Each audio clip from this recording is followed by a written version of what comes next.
আপনি ওযু শেষ হওয়ার পরে আসমানের দিকে একটু তাকাবেন, একটু সামান্য পানি পান করবেন। যদি পানিটা স্বাস্থ্যসম্মত মনে করেন, মুসনাদ আহমদের মধ্যে উল্লেখ আছে, ওযুর পরে সামান্য এক ঢুক পানি পান করে আসমানের দিকে তাকিয়ে কালিমায়ে শাহাদাত পাঠ করবেন।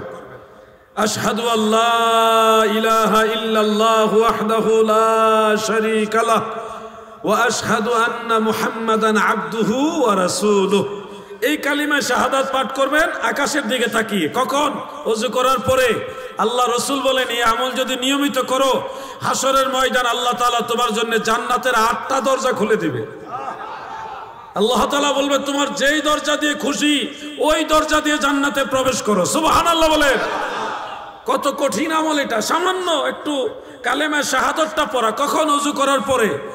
সম্ভব হলে পানিটা স্বাস্থ্যসম্মত হলে একটু পানি পান করে দাঁড়ায় আসমানের দিকে তাকিয়ে এই কালেমা শরীফটা পড়বেন। শুনুন, আপনারা সবাই জানেন বসে পানি পান করা হলো সুন্নত। বসে পানি পান করা কি সুন্নত? কিন্তু আজকে জেনে রাখুন, 2 জায়গায় দাঁড়িয়ে পান করা সুন্নত। বসে পান করা যাবে না, দাঁড়িয়ে পান করাটা কি সুন্নত। নরমালি সবসময় বসে পানি পান করা হলো সুন্নত, কিন্তু 2টা জায়গায় আপনি বসে পানি পান করবেন না, দাঁড়ায় করা সুন্নত। একটা হলো জমজম কুয়ার পানি যখন পান করবেন তখন ওই কুয়ার সম্মানে আপনি দণ্ডায়মান অবস্থায় পানিটা পান করবেন, এটা মদিনাওয়ালার সুন্নত। সুবহানাল্লাহ। আর দ্বিতীয় হলো ওযু করার পরে দাঁড়িয়ে সামান্য একটু পানি পান করবেন। আল্লাহ রসুল এই শিক্ষা দিয়েছেন, এই জন্য ওযু করার পরে দাঁড়িয়ে দণ্ডায়মান অবস্থায় পানি পান করা সুন্নত। এই 2টা টাইমে আপনারা আমলগুলি করবেন। সব সময় নরমাল মাসালা হলো বসে প্রস্রাব করাই হলো সুন্নত তরিকা। আপনারা নিশ্চয়ই বসেই প্রস্রাব করেন, কিন্তু আধুনিকতার ছোঁয়া পেতে পেতে আমরা এতই আধুনিক হয়েছি, বেশ অনেক রেস্টুরেন্টে, হোটেলে, বিভিন্ন জায়গায় এখন দাঁড়িয়ে প্রস্রাব করা ছাড়া বিকল্প রাস্তা খুব কম, নাই বললেই চলে। তো এই যে দাঁড়িয়ে প্রস্রাব করাটা, এটা কিন্তু মানুষের স্বভাব না। আপনারা নিশ্চয় খেয়াল করেছেন, দাঁড়িয়ে প্রস্রাব করে কুকুর। দাঁড়িয়ে প্রস্রাব করে কে? কুকুর। এটা পশুর স্বভাব। সেই পশুর স্বভাবটা কৌশলে ইহুদি নাসারারা মানুষের ভিতরে ঢুকিয়ে দিয়েছে। এখন দেখেন, যেখানে যাবেন দাঁড়ায় পেশাব করা ছাড়া বসে পেশাব করার জায়গা খুব কম। আধুনিক যত রেস্টুরেন্ট, হোটেল আছে এগুলির ভিতরে। আমি আপনাদেরকে বলছি, আল্লাহ রসুল যে বিধান দিয়েছে, প্রত্যেকটা বিধানের পিছনে কোনো না কোনো কল্যাণ আছে। যারা দাঁড়িয়ে দাঁড়িয়ে পেশাব করেন, পুরুষ লোক যারা দাঁড়িয়ে দাঁড়িয়ে পেশাব করেন, আপনারা জানেন পুরুষের প্রস্রাবের নালীটা হলো পেঁচানো এবং দীর্ঘ। তো দাঁড়িয়ে প্রস্রাব করলে সম্পূর্ণ প্রস্রাবটা ওই নালী থেকে দ্রুততম সময়ে এটা বের হয় না, কিছু প্রস্রাব থেকে যায়। এমনকি ওই প্রস্রাবের যে থলি, ওখানেও কিছু প্রস্রাব অনেক সময় থেকে যায়। এইভাবে থাকতে থাকতে প্রস্রাবের নালীর ভিতরে পাথর হয়, অনেক সময় কিডনি পর্যন্ত নষ্ট হয়। অনেক সময় দাঁড়িয়ে প্রস্রাব করার এই বদ অভ্যাসের কারণে প্রস্রাব যেখানে জমা থাকে সেই প্রস্রাবের থলির মধ্যে ক্যান্সার হয়ে যায়। আপনি যদি বসে প্রস্রাবটা করেন, তুলনামূলকভাবে ভালোভাবে প্রস্রাবটা এটা নিষ্কাশন হবে, বের হয়ে যাবে।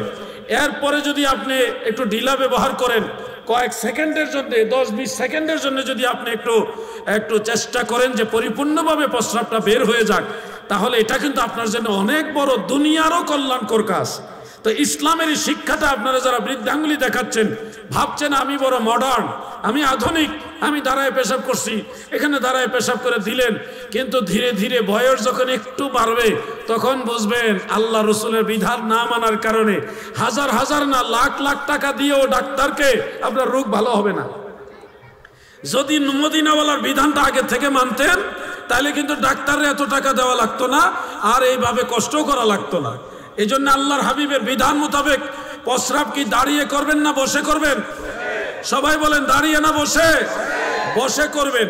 হ্যাঁ, আপনি অসুস্থ, বসতে পারছেন না, উজর, এমন যদি কোনো পজিশন আসে যেখানে বসে প্রস্রাবের কোনো সুযোগ নাই, ওই সময় আপনি দাঁড়িয়ে প্রস্রাব সেরে নেবেন এবং ঢিলা ব্যবহার করবেন ভালোভাবে, যেন প্রস্রাবটা নালীর ভিতরে না থাকে। ভাইরে, ইসলাম এমন কোনো ধর্ম না যেটা আপনার জন্য বুঝা। ইসলাম বিজ্ঞান কি দিয়ে আপনি বিচার করবেন?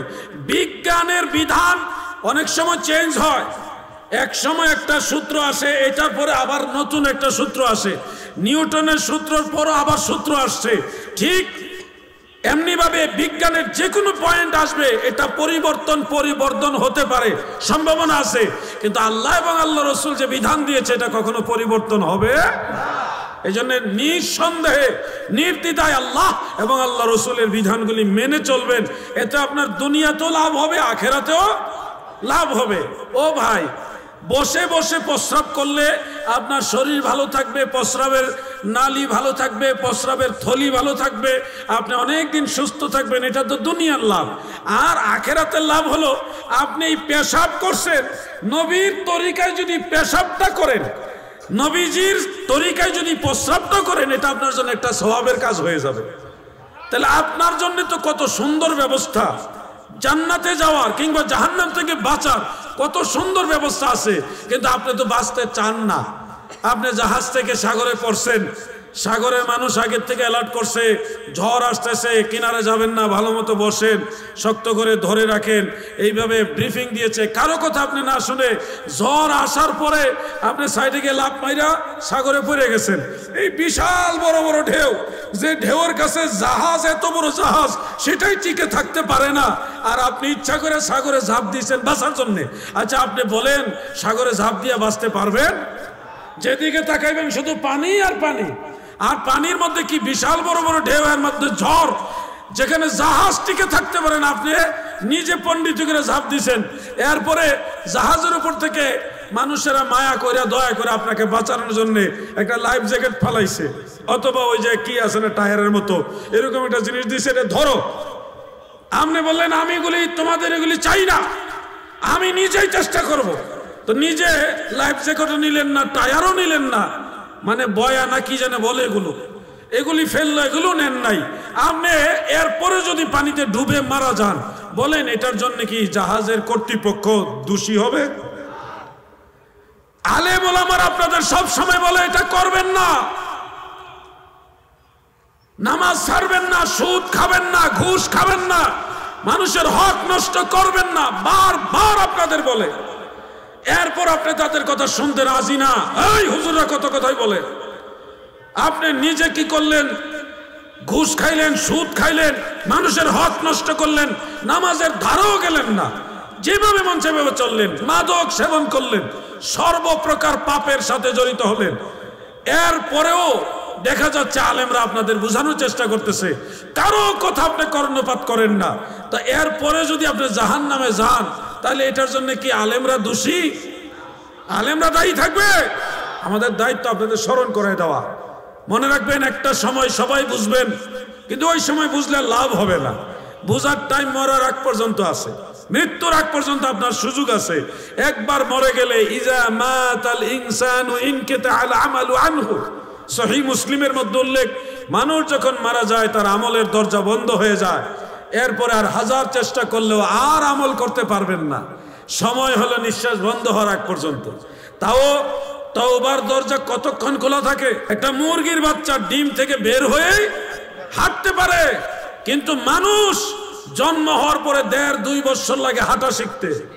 কত দুর্বল আমরা, চিন্তা করেন। এজন্য আপনাদের অনুরোধ করছি, কথা শুনেন, না হলে এই দুনিয়াতেও ক্ষতিগ্রস্ত হবেন, আখেরাতেও ক্ষতিগ্রস্ত হবেন।